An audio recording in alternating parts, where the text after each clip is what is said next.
All right. I believe we're just on top of the hour, and I would like to welcome our speaker today, Ricardo Baptista, who kindly agreed to join us despite some injury and join us for a virtual seminar instead. Just to introduce Ricardo for the audience. So Ricardo is currently a von Karman instructor at Caltech in the Computing and Mathematical Sciences, where he's hosted by Andrew Stewart and Kuman Owadi. And prior to becoming a Caltech instructor, Ricardo received a PhD from MIT in December of 2022, where he was under the supervision of Yusuf Marzouk in the Center for Computational Science and Engineering at in the Uncertainty Quantification Group. And today, Ricardo will tell us a little bit about how we can use measure transport in order to develop new algorithms for filtering and smoothing and data simulation. So with that, Ricardo, the virtual floor is yours, and we're very happy to have you today. Thank you very much, Hirsto, and thank you all for being here. I would have loved to be there in person.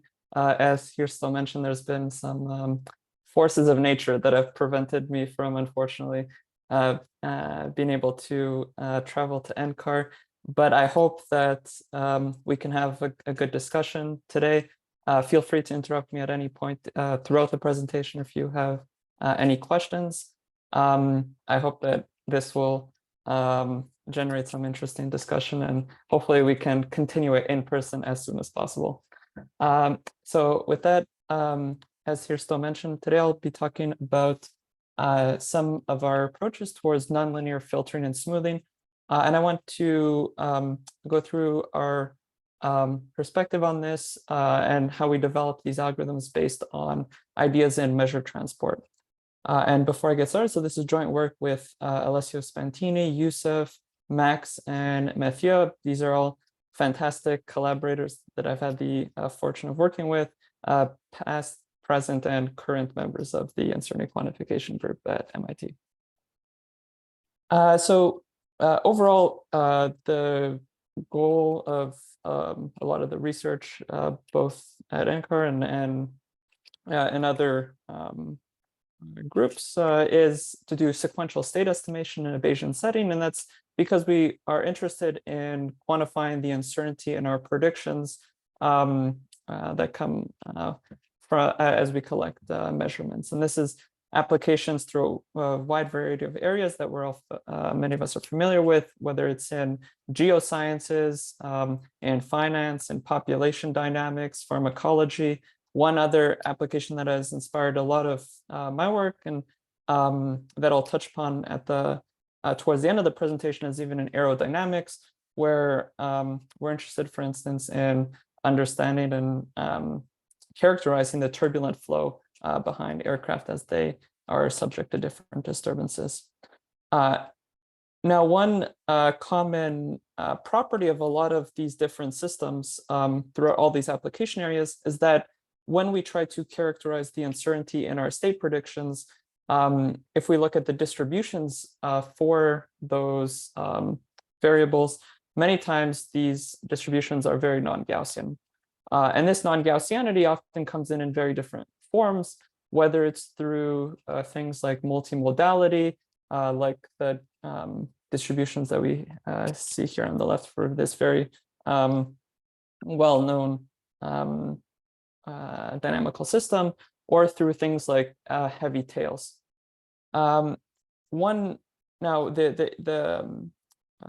many problems, it's often the case that despite this non-Gaussianity, we can often use algorithms that are based on Gaussian assumptions in order to perform our inferences.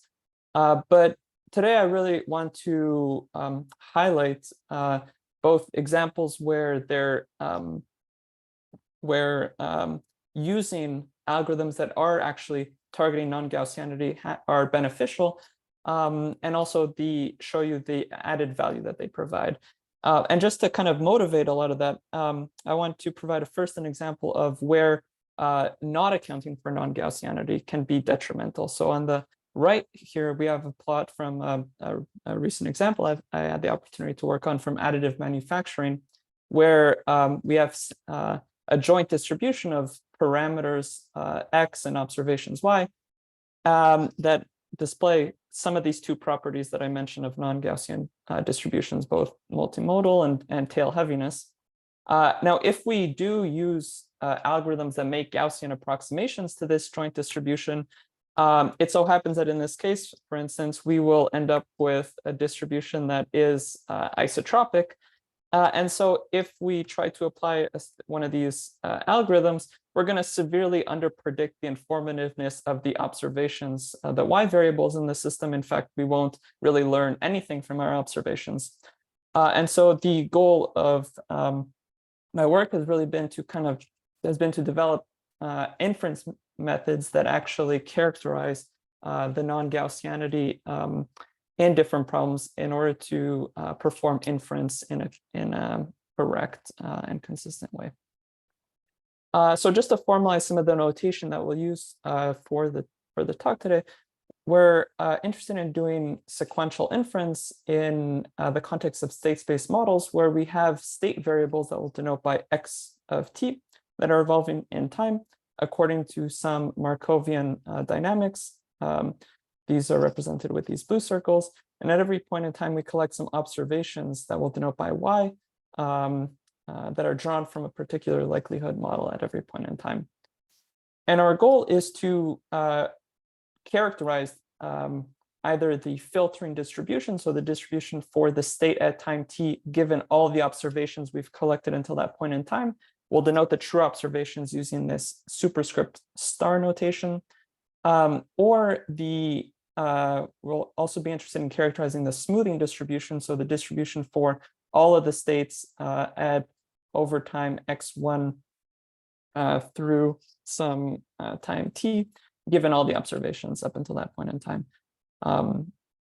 Now, we're interested in doing this in these settings that I mentioned earlier, in these applications where we have very nonlinear dynamical models or observation operators, or sparse observations in both space and time, which lead ultimately to very non-Gaussian filtering and smoothing distributions.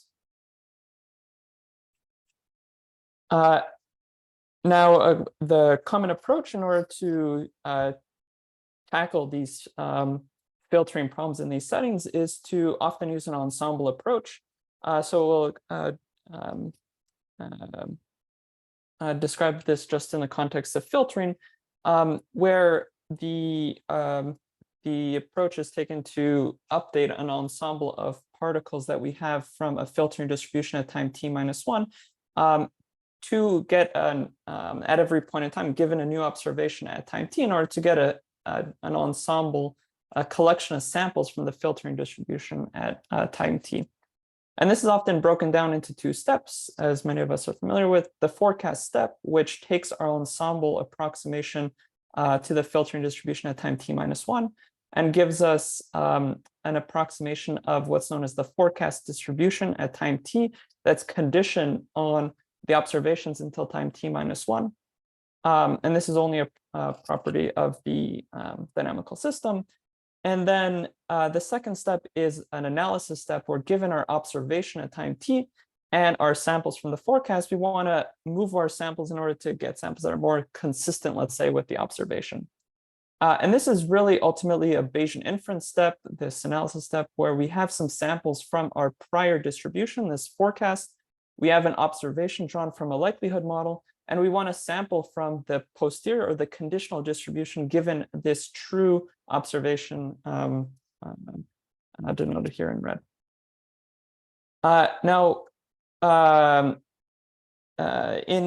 In order to perform this analysis step, especially in very large scale applications, as that many of you are intimately familiar with, this analysis step is often performed using algorithms like the ensemble common filter or smoother, which essentially applies this analysis step by deriving a linear transformation, which is applied to each of the forecast samples in order to push them towards regions of high posterior mass.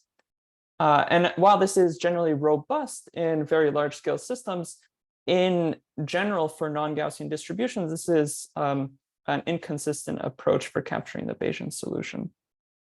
And so the goal of the talk is, can we come up with a framework in order to generalize this analysis step so that we can, in general non-Gaussian problems, perform this analysis in a consistent way to sample from the posterior.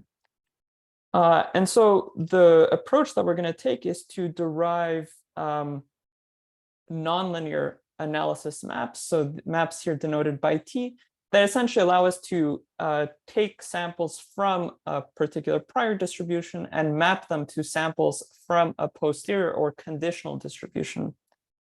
And the plan for this talk is to show how to construct these maps first in the context of filtering, so where this prior just corresponds to a forecast distribution. Second, to extend this to the context of smoothing, so where this prior, these state variables are a collection of states over many times, so from time 1 to time t. And lastly, what I hope, time permitting, is to show how to,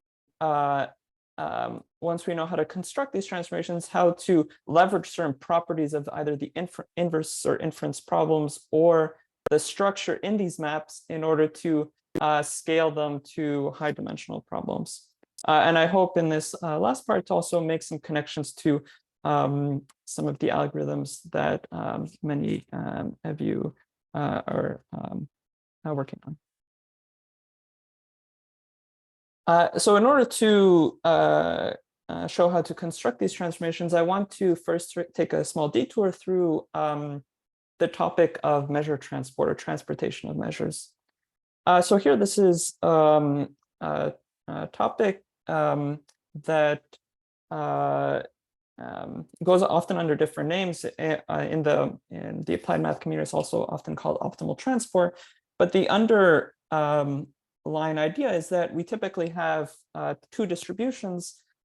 One distribution that might be a complex target distribution, like the banana that we have here on the bottom left, and another which is a simple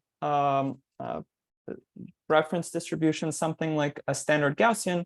And our goal is to find a transformation that allows us to map the random variable underlying the target complex distribution to the simple reference distribution.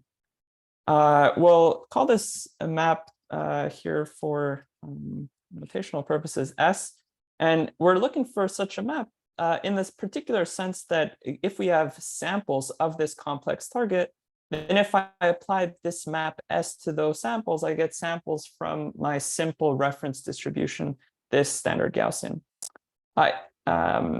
If we have such a map, then we call S a transport map that pushes forward my target that will denote by pi to my reference that will denote by eta. And this push forward is often denoted using this superscript sharp notation.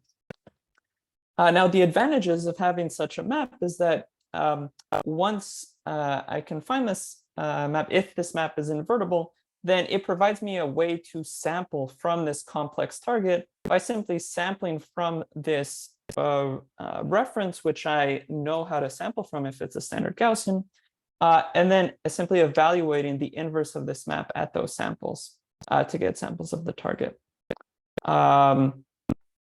In fact, this map also allows us to evaluate the target density or provide an approximation to the target density, although that we're not going to use that too explicitly here.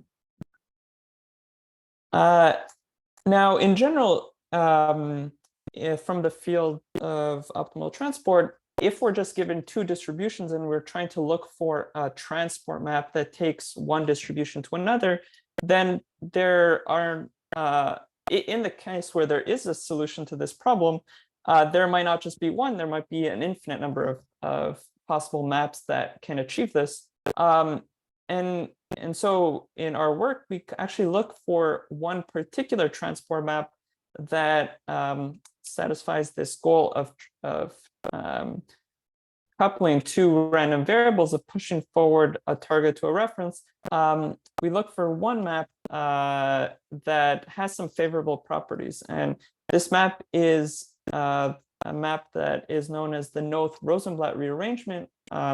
It's a map that has a triangular structure given here on the slide. In particular, if we have random variables that are in RD, then this is a map from RD to RD, where the first, where this map is made up of D components, and the first component of this map is only a function of the first component of the input variable X.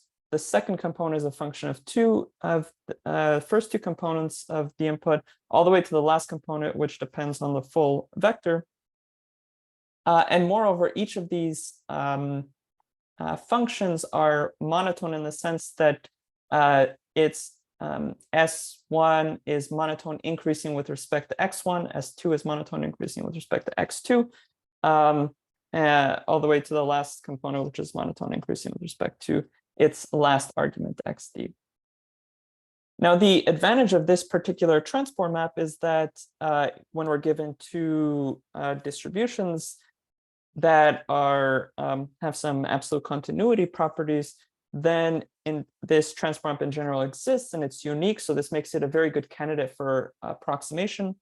The second is that we can easily invert this map under this monotonicity that each component of the map satisfies. And this allows us to easily sample from the target density, as is our goal in many of these problems. And lastly, the most important property that we'll leverage in a few slides is that each component of this map is actually related to one marginal conditional in the target density. So in general, if we have a distribution pi of x, then we can generally factorize pi of x into its marginal conditionals. This is often also called an autoregressive factorization, where we decompose the density into a product of terms, marginal density, let's say on one variable x1, a conditional on x2 given x1, all the way to a conditional on xd given all the previous variables. And if we choose this triangular map to have given a particular ordering that's matches the one in this autoregressive factorization, then this component S1 allows us to sample from this marginal on X1. This second component allows us to characterize this conditional of X2 given X1 all the way to the last map component SD, which characterizes this last conditional. Now, fortunately, this transport map is not only has these favorable theoretical properties, it's actually a map that we can also learn and estimate in a practical setting. So if we're given these two distributions, pi and the target pi and the standard Gaussian reference eta, and our goal is to find a map S that pushes forward pi to eta or equivalently pulls back eta to pi, then we can find such a map by setting up a variational problem where we minimize a distance between the target density and essentially our approximation to the target density given by the pullback of S through this reference eta. This can be seen as just trying to find the map S such that if I take a sample from my reference and invert the map at that sample, that the samples I get represent samples from my target density. Now, what can be shown is that if this distance or divergence between these distributions is chosen to be the KL divergence, which is very popular in the context of generative modeling, then the problem of actually finding this map corresponds to solving a sequence of optimization problems for every component function, which is actually convex optimization problem with respect to the map S and actually decouples over all of the map components. Moreover, this optimization problem only depends on the target density through the expectation. And so if we have samples of this target density, then we can simply discretize this expectation and solve the optimization problem given here for the to get an estimator for each component of the map. And similarly, this problem also inherits the nice convexity properties that we had at the population level. Now, I just want to spend a few minutes going back to this, to the point that we mentioned at the second previous slide of that these maps are have a nice property in that they the components allow us to characterize the marginal conditionals of the target density and show how this is useful in the context of inference or inverse problems. So let's say that we have a target density which corresponds to a joint distribution of parameters x and observations y. And we consider a triangular map that pushes forward this joint distribution to a standard Gaussian distribution of the same dimensions of x plus y.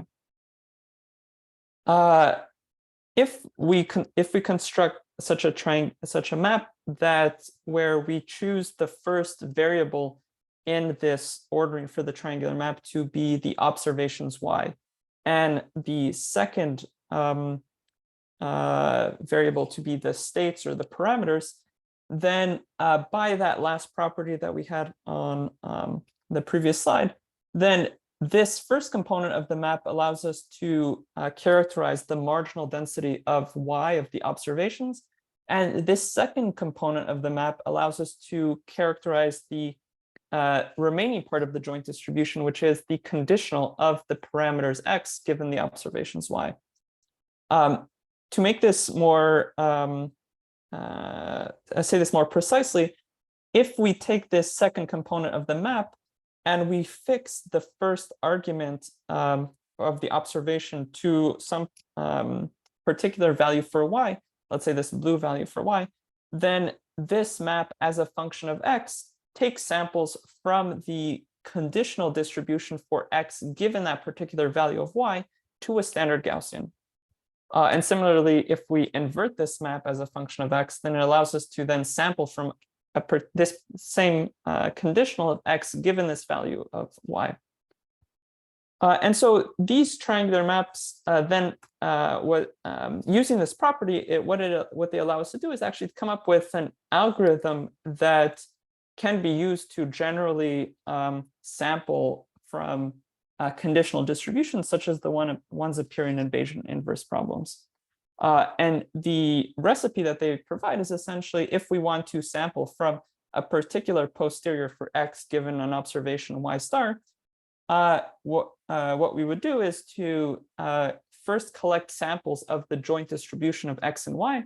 This is something that we can do by sampling from the prior and then sampling from the likelihood model candidate observations given each prior sample. This gives us samples of the joint distribution of x and y. Given these joint samples, we can use the approach that we described in the previous slide to learn a triangular map of the structure given here at the top. And then given our particular observation of y star, once we've learned this triangular map or an estimator as had for this triangular map, then we can fix this first argument of the second component as x to this observation y star. And inverting this map allows us to sample then from the posterior or the conditional of x given y star. And this in fact holds for any observation y star that we collect. Just to see how this works in practice, I want to show you just a particular example from machine learning, which is known as image inpainting, where we have images here on the left-hand side. In the second column, we block out part of the image, and we asked to solve the inference problem where, given just the perimeter on the outside of this image, so for instance, this part that I'm going over with my mouse, can we reconstruct the center part of the image that we don't observe? And in the third through the fifth columns, we see samples that we've generated from this triangular map after learning such a function, given a collection of samples of both the blocked part of the image and the corresponding part that we observe, this outer perimeter. So for instance, we see that if we just observe that this image has maybe a stem here at the bottom, then consistent images with this stem could be a 7 or a 9. Here in the last two columns, we can even look at the posterior statistics over all of those samples. The reason I mention this example is that this is a problem that over images that in fact doesn't have a prior distribution for the blocked out part of the image. All we can really sample, or all we can really have access to, are really samples of this unknown part of the image, the unknown parameter here. Nevertheless, this framework allows us to sample from these conditionals for this blocked part of the image without actually having the prior distribution or the likelihood model in closed form, for that matter. Now, as a fellow data simulation person, the question is, will this can this actually be used in the context of sequential inference problems for chaotic dynamical systems? So can we actually leverage this algorithm for sampling in these contexts? And while the answer is yes, in a setting where you have a lot of data, then a natural question comes up of what actually happens when you don't have a lot of data to learn these transformations. And in those contexts, what we can observe is that even for simple dynamical systems like the Lorenz 63 model with these three-dimensional states, as you decrease the number of samples that are available from the joint distribution to learn such maps, the ability to track the underlying system by learning these maps and sampling from their conditionals given a particular observation at every point in time quickly deteriorates. So if you look at the root mean squared error for how well we track the system, as you decrease the ensemble size, the number of samples available to train the maps, the performance, you quickly lose tracking ability below about 100 samples. And so what we asked is, can we actually come up with an algorithm that performs in a more stable and robust way than just this naive sampling algorithm based on triangular maps? And so what we came up with is that is to first go back to this this setting that we introduced, where what we have is that we have this triangular map that we can use to sample from a posterior, a conditional for x given a particular value of y, when we fix the first argument of the second component of the map as x and invert it. We can use this to take samples of a Gaussian to our posterior, but we can also use one thing that we mentioned slightly earlier, which is that this map can be used to sample not only from this conditional of x given this particular observation y star, but can in fact be used to sample from the conditional distribution for any observation. And so when we do have a collection of samples from the joint distribution of x and y, these can really be seen as samples of from many different conditionals of x given different values of y.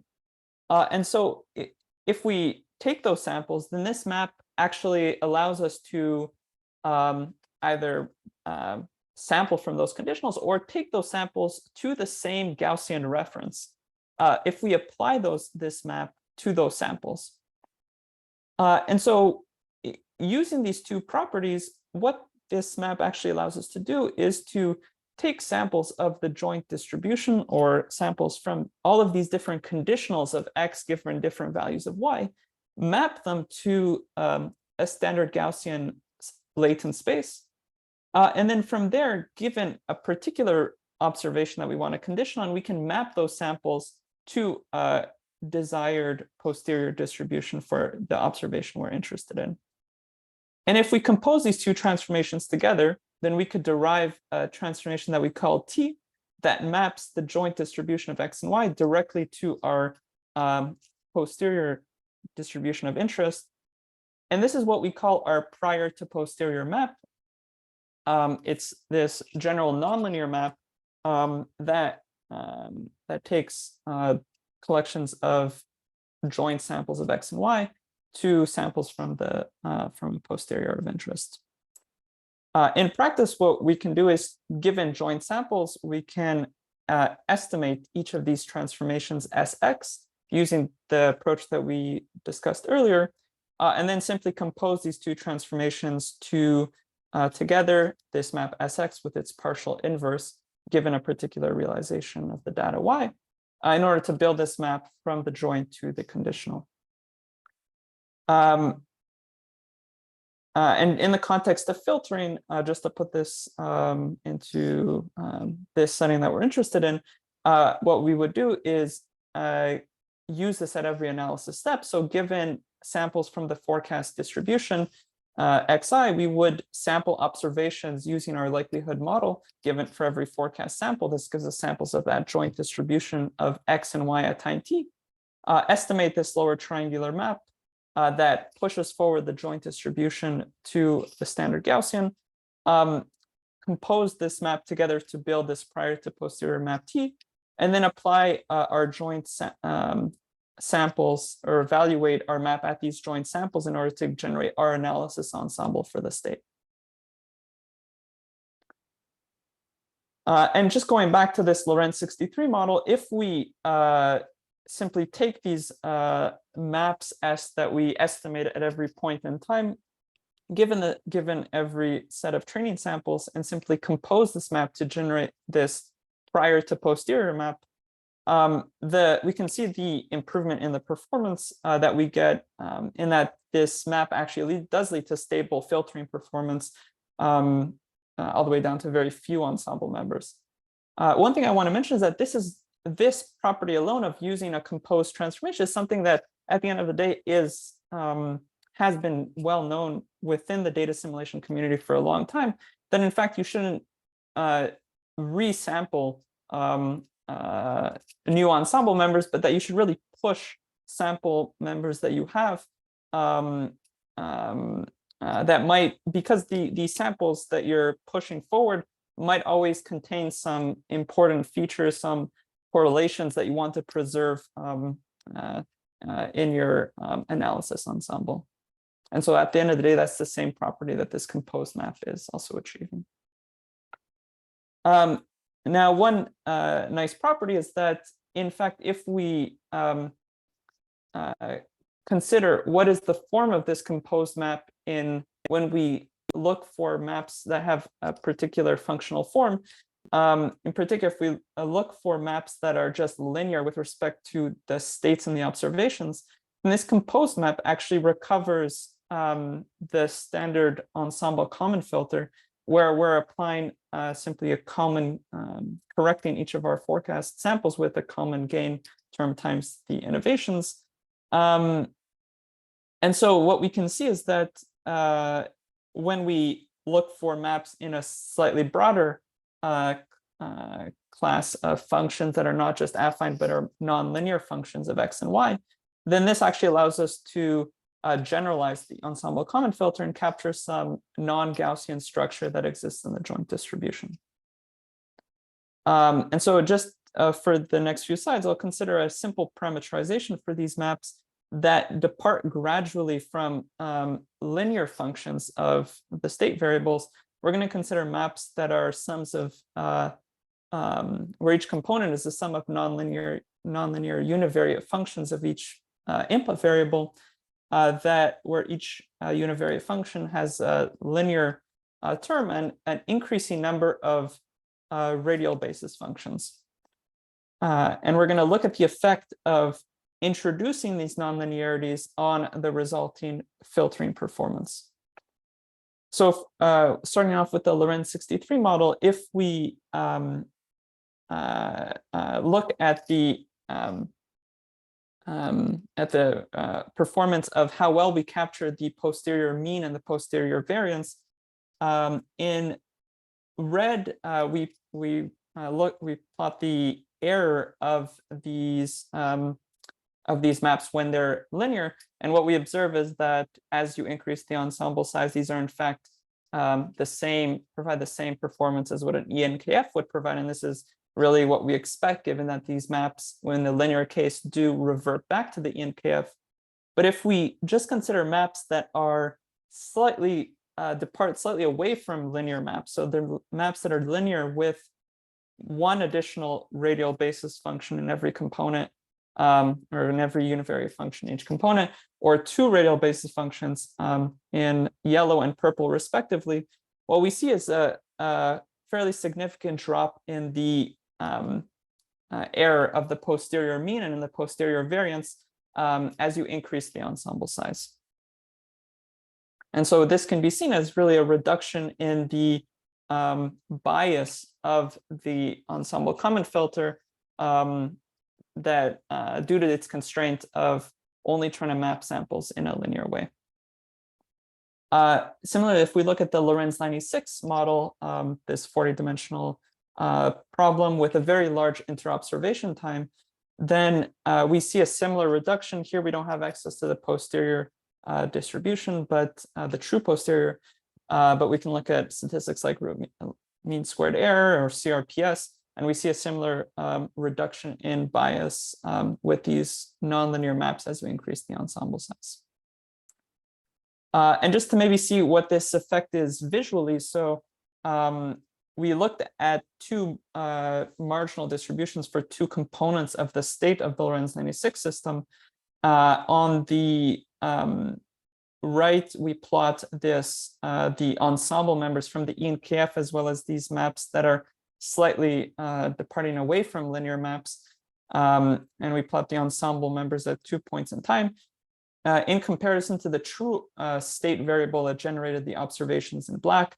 And we do observe that these nonlinear maps, in fact, do concentrate much better around the true state variable than the ENKF. And this corresponds to the same, to looking at just another point in time. And you see the similar concentration here as compared to the ENKF. Now, let me just briefly pause and see if there's any questions before I continue. Yeah, I don't see any questions in the chat, but if someone would like to raise their hand or just speak, they're more than welcome.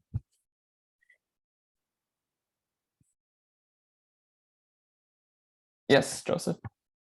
Hey, Ricardo, that's a very nice talk. So I have a somewhat dumb question to ask you. So I'm trying to understand why the composition works. And as you pointed out, it's because we're doing a pushing and not like an actual resampling where we scramble things up.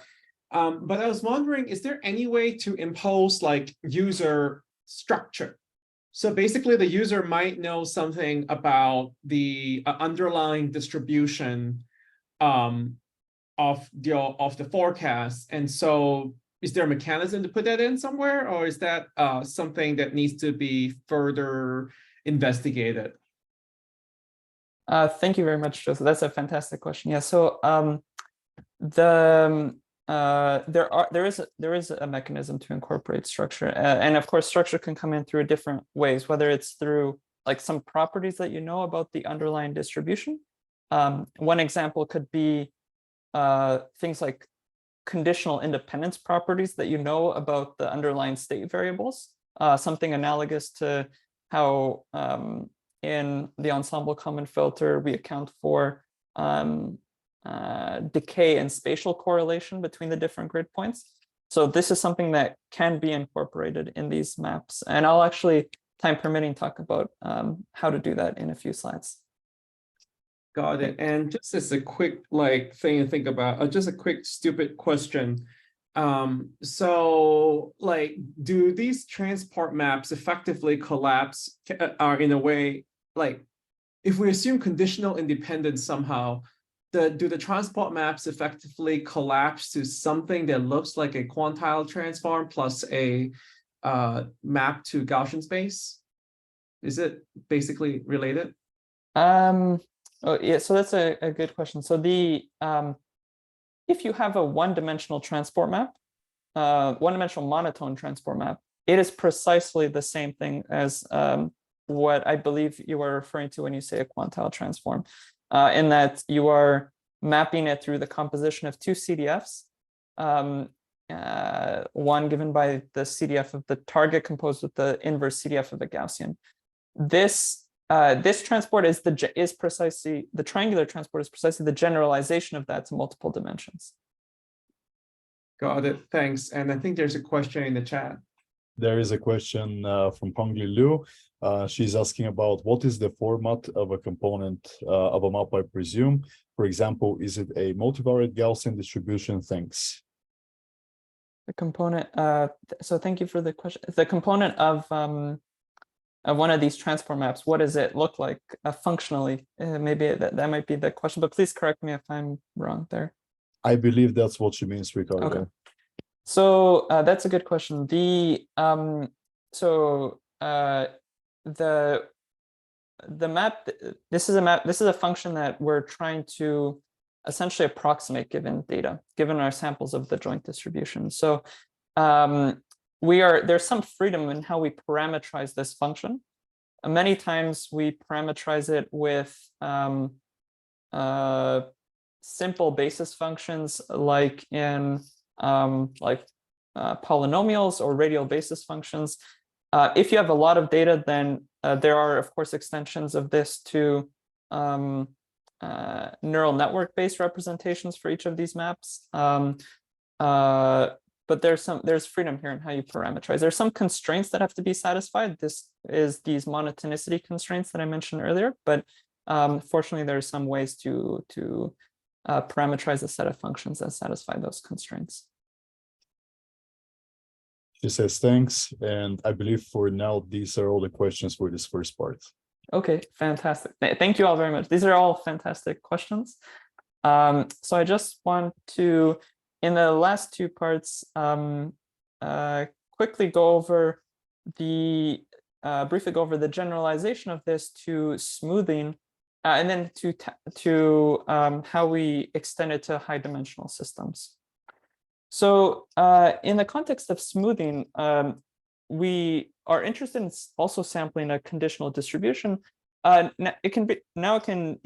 It's a conditional distribution for the state of a system over time, potentially a trajectory from time 1 all the way to time capital T.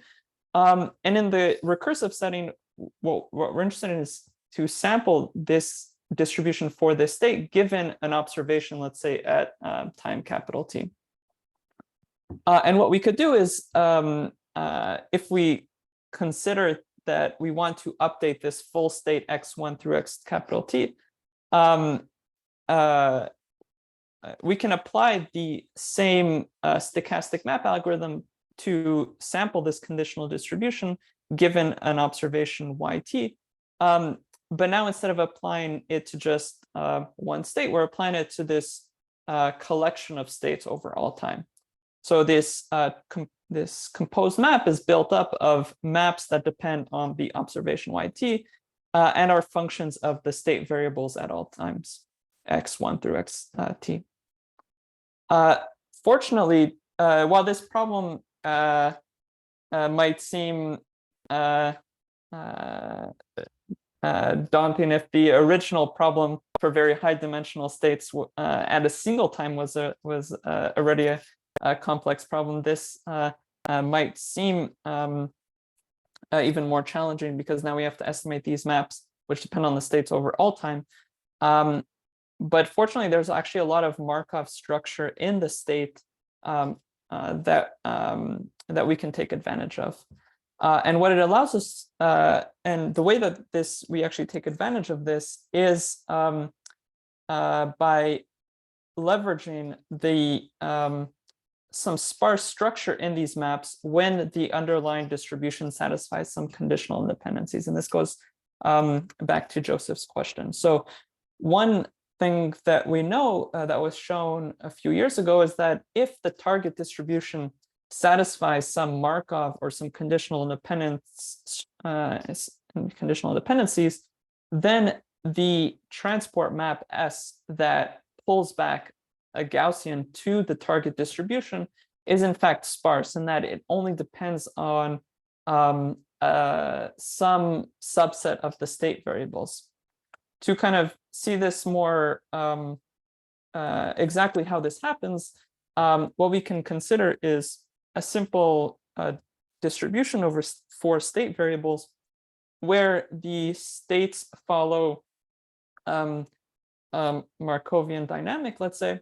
So what we have is that they follow this chain graph where, let's say, the state variable at x4 is independent of the states at x1 and x2 given x3. If we learn a map to represent these 4 state variables where we use the same ordering as the natural ordering given by how the states are evolving in time, what we can see is that when we estimate some of these components, let's say the last component, S4, which characterizes the conditional of x4 given the previous variables x1, x2, x3, well, we know that x4 is independent of x1 and x2 given x3. So this conditional simplifies into just the conditional for x4 given x3. And what that results in is that this map S4 can be shown to not depend on x1 and x2. So we end up with only having to learn or estimate these maps, these map components that are functions of fewer variables when we exploit this Markov structure. And in the context of smoothing, what this actually allowed us to do recently is to introduce 2 classes of nonlinear smoothers that simply vary in how they order the updates to the state variables. So the first smoother is a smoother that we call a backwards in time smoother. It uses the ordering that it updates the last variable that was just observed at time capital T, and then propagates this update backwards in time to time 1. And by exploiting this Markov structure that exists between the states, this can be performed using this stochastic map algorithm with maps where each component depends on at most 2 state variables. The second smoother is what we call a forwards in time smoother that updates first the variable at the first time x1 and then propagates this information forward all the way to time capital T. And similarly, by exploiting a Markov structure, this can be done using maps that depend on at most 2 state variables and the observation at time capital T. And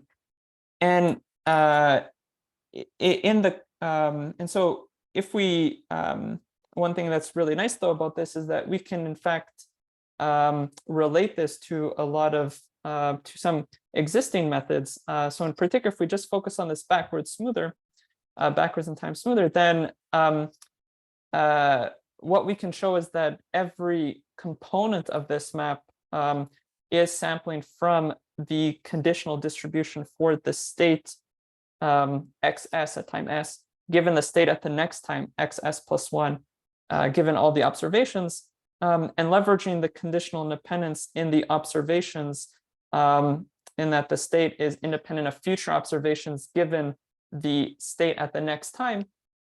we can estimate each of these maps actually given just the filtering ensemble and a forecast of the filtering ensemble at each time. This is something very analogous to what's done with the ensemble RTS smoother that essentially applies a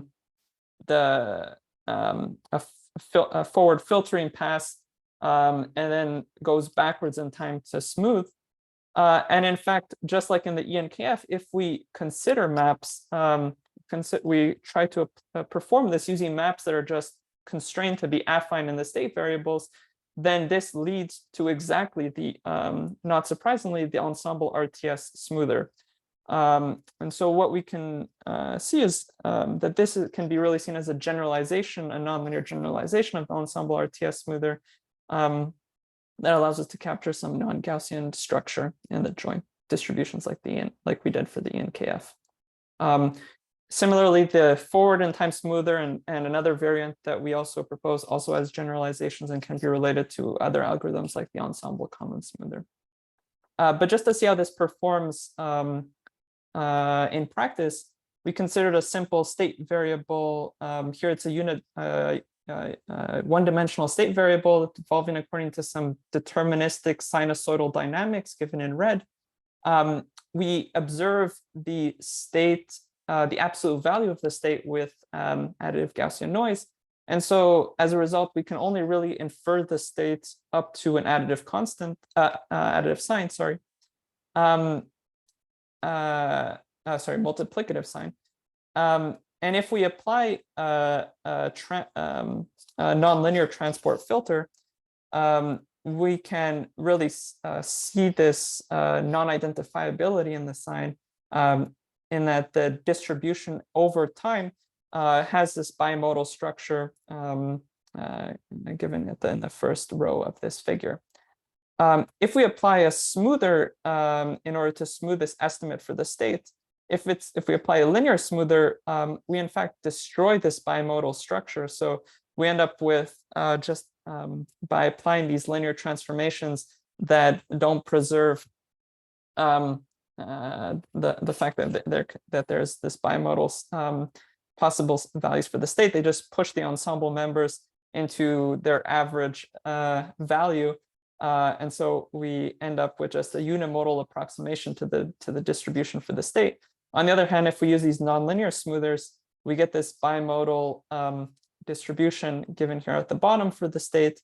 And moreover, we see that the quantiles of the distribution of the ensemble members are in fact smoother over time as compared to the filter.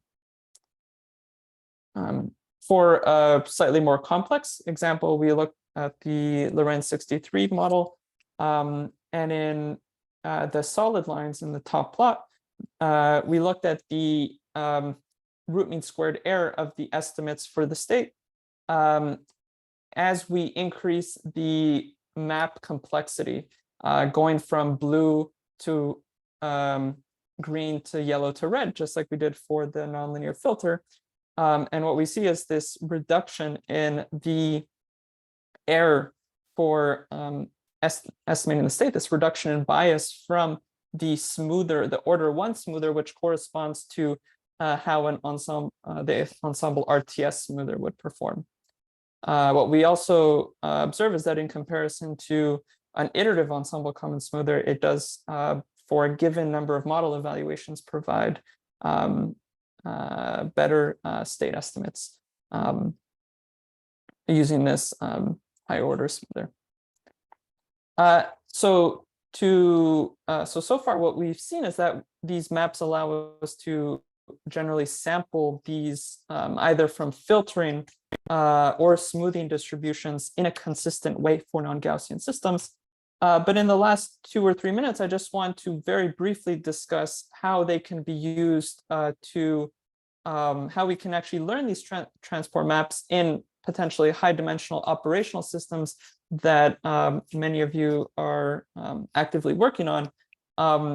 And what I want to do is just talk about, maybe in the interest of time, 2 different types of structure that we can leverage. And that's first how to leverage approximate Markov structure in order to estimate sparse maps. And the second is how to combine both nonlinear and linear maps in order to learn these apply these for high dimensional systems with small ensemble sizes. We also have another approach which essentially performs dimension reduction and applies these nonlinear filters and smoothers in a reduced dimensional state space. But I'll leave that topic in the interest of time to maybe some questions offline, and feel free to reach out if you would like to discuss that topic more. But just for these first 2 points, so the first is that following up on Joseph's question, in many systems we do have conditional independencies between the different state variables. As an example, when we look, for instance, at the Lorentz 96 model, if we look at the inverse covariance matrix whose sparsity determines conditional independencies or Markov structure for Gaussian systems, what we often observe is that this matrix is very sparse.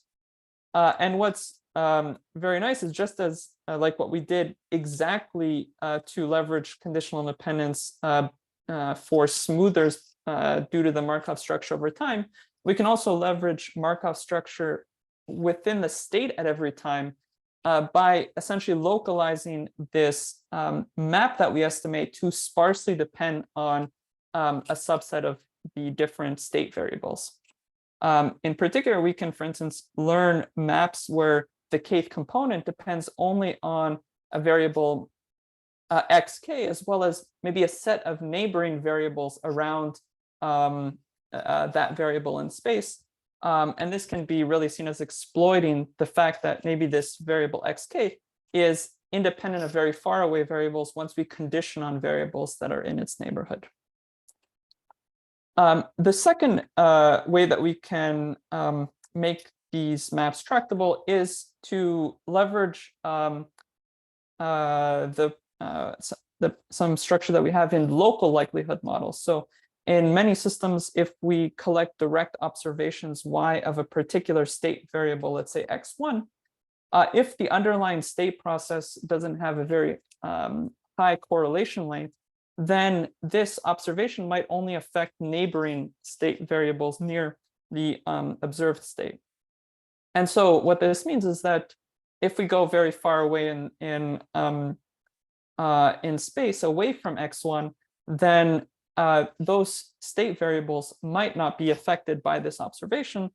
And so this composed map T, this prior to posterior map, might actually or should actually decay towards either the identity, meaning that the state variables very far from the observation are not updated, or at most, maybe it reverts to a map that is linear, meaning that the very far away state variables can be updated, just assuming that far away state is has a conditional Gaussian update given some of the variables near the observation. And we can incorporate this structure by considering these composed maps that are only nonlinear for the first few state components, let's say for the first L components corresponding to L state variables near the observation, and then essentially revert to either affine or even identity maps for the remaining components. In the particular case where we actually only apply a nonlinear map for the first variable for the observed state component, this can be related, in fact, to some existing methods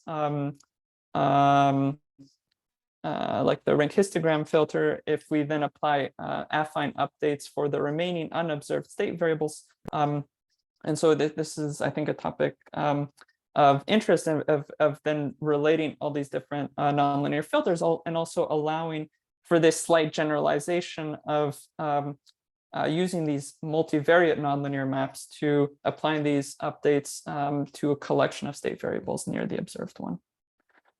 So with that, I'll skip this last form of structure that I mentioned, but just out of the interest of time, conclude by saying that in this work, what we've been interested in is to show how to perform sequential filtering and smoothing in a consistent way in non-Gaussian systems. And in order to do that, we've used this framework of measured transport. We showed how to build transport maps based on composition of maps that generalize many classical ensemble filters and smoothers that we know are consistent in the Gaussian setting. And we show that if we estimate these nonlinear maps, that they improve upon the bias of these Kalman methods for these chaotic systems. And lastly, we showed some approaches of how to scale up the estimation of these maps to high dimensional inference problems by leveraging either conditional independencies between the states or the fact that maybe observations are only informative locally around the some observed state components. In some ongoing work, we're interested in considering whether there are generalizations, nonlinear generalizations of some of the square root versions of filters and smoothers that get away from these having to work with these stochastically sampled observations, as well as making connections to a variety of other nonlinear filters, like, for instance, the conjugate transform filter that Hirsto has been working on. And so with that, I'd like to point to just a few references that highlight some of the work I mentioned today. I'd like to thank my project sponsors, as well as all of you, for your attention, and I would be very happy to take any questions. Thank you, Ricardo, for a wonderful talk and for comprehensively walking us through both the theoretical implementations as well as the practical considerations of using transport maps. And I do see that we already have 2 hands being raised. I see, Joseph, would you mind if I take Elias' question first so that we can give opportunity to as many people as possible, and then I'll go back to you.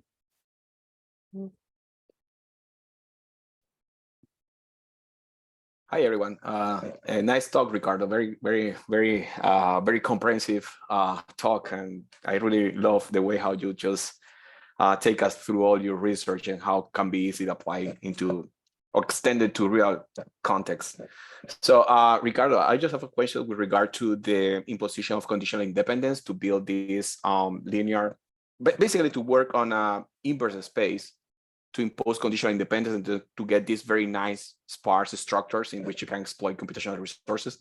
So my point is that I have worked before with the modified Cholesky decomposition to impose, sparse structure on the precision matrix based on ensembles. But there are some conditions that must be satisfied to rely on this type of approximation. And one of the things that the distribution of the ensemble members must be Gaussian. So my point is that since we want to in somehow get away from the Gaussian assumption of the prior distribution, what other methods maybe that we can use to estimate these sparse transformers? Yes, thank you very much for your question, Elias, and it's very nice to see you again. You raised a few very good points. So one thing I wanted to mention is that in these transport maps, just for maybe some of the other folks in the audience that are new to this topic, in the linear case, they do revert to exactly computing a Cholesky decomposition of a precision matrix. So it does revert to a lot of your work in this case of trying to estimate these sparse Cholesky decompositions. You are correct that in general, it's important to have knowledge of the conditional independence structure. And if the distribution is Gaussian, we know how to learn. There's many algorithms for learning the conditional independence structure. In non-Gaussian systems, it's more limited. We've worked on one generalization of algorithms like the graphical lasso to non-Gaussian systems that by coming up with a measure for conditional independence that works in non-Gaussian systems. So we did some work with Rebecca Morrison on this, and I'm happy to send you the link. Essentially, it's conditional independence in these non-Gaussian systems amounts to looking at partial derivatives of the log density and seeing whether these partial derivatives are actually second order partial derivatives are actually equal to 0. These, in the Gaussian case, these correspond to entries of the precision, but in this can be generalized to non-Gaussian settings. Now, so in ideally, we would use these algorithms to estimate the conditional independence and then to take advantage of this by learning these sparse maps. In practical settings, I also see maybe using some heuristics for how to do this. And there's, I think, a lot of room for doing that. Okay. Thank you very much, Ricardo. Thank you very much for the question. Thank you, Elias. And since we're rounding the hour, I'll just let Joseph ask maybe the last question, and I'll be more than happy to forward Ricardo's email, and you can actually maybe see it on some of the slides for further questions offline. Sure. Great. So hi, Ricardo. So okay, so I mean, you answered my question about like how to deal with, I mean, by imposing conditional independence, but with like say localization in an eNKF sense, we don't just cut off, we just don't impose just a cutoff. We also have a tapering kind of thing going on. So I was wondering, is there any like way to, do you know if, is there like any clear path to inject that kind of tapering, or is this something else? That's a very good question. So, so here we're part of the reason why we impose conditional independence is maybe for two reasons. One is that in many systems once you do condition on a few neighbors, you do in fact have this nearly independent variables. And this, if you were to look actually at the covariance matrix for these systems that have this exact conditional independence, you would in fact still see this slow decay in the correlation. On the other hand, the inverse covariance does have this hard sparsity. So it's actually not maybe a huge assumption to be imposing this hard property in terms of conditional independence, this hard cutoff. This being said, you can incorporate decay and correlation, decay in like an analogous form of decay in terms of the dependence through the how each component depends on the far away state variables. So you can kind of have each component more incorporate more dependencies on more nonlinear dependence on the variables near the one that you are updating with that map component. The trade-off, of course, is that while if we estimate maps that only depend on a particular subset of state variables under this hard threshold, we actually do reduce the dimensionality of the function approximation problem. If you just simply try to incorporate some form of tapering, that structure is might be lost. So you're still estimating a function that depends now on potentially all of the state variables, even if it has this decay in it. So there's a bit of a trade-off, but in principle, you could incorporate that as well. Got it. Yeah, I just want to, before we end, just want to put in one little point, and that is that it is true that we can see that tapering in the covariance matrix. The problem is how many samples it takes for us to even see that tapering effect. So it's yeah, so like sometimes like human heuristics could help when, let's say, you're dealing with just 50 samples of a billion dimensional problem. So yeah. So anyway, thanks. That's a great talk. Thank you very much. Thank you very much for all these questions. And I would like the audience to maybe thank one more time Ricardo for an excellent talk. And we hope him to visit NCAR next time in person. I look forward to that. Thank you very much, Christo, again, for organizing, and all of you for attending. I really appreciate it. Thank you, Ricardo. And once again, feel free to either email Ricardo directly or get in touch with me. I'm happy to share his contact information. Yeah, feel free to reach out anytime. Thank you. Thanks again. Nice, Ricardo. Hi, Christo. Take care of you guys. Thank you. You too.